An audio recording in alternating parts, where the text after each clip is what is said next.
We talk about crafting a scene. Mm-hmm. Sure. Some tips on, just sort of starting out, crafting Right. a scene. Somebody, let's suppose they want to document someone sitting alone in a restaurant. They want to be there alone. Okay. They want to, Right.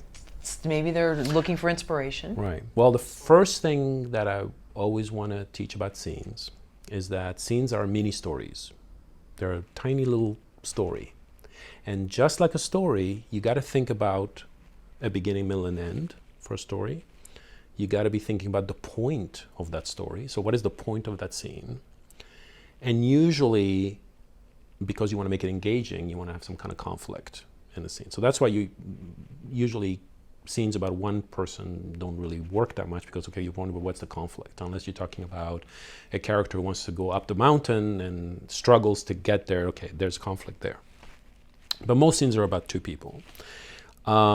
And they're usually, just like in a story, about somebody wanting something and having difficulty getting it, right? There's your conflict right there.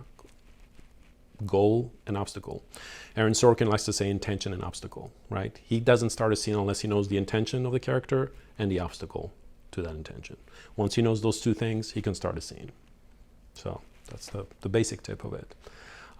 And because there are many stories, I always found that when I analyze a scene, a well-written scene, that it is structured like a story. There's 3 acts to it. There's a beginning, middle, and end, and therefore there's 2 turning points in the scene, rising tension, a climax, a resolution. And it's fascinating to see in a 2-3 minute scene how, and only for the well-written scenes. There are scenes that you watch and you go, oh, okay, But there are some in movies where you have great scenes, and those scenes are usually full stories in that scene. So that's my advice for that.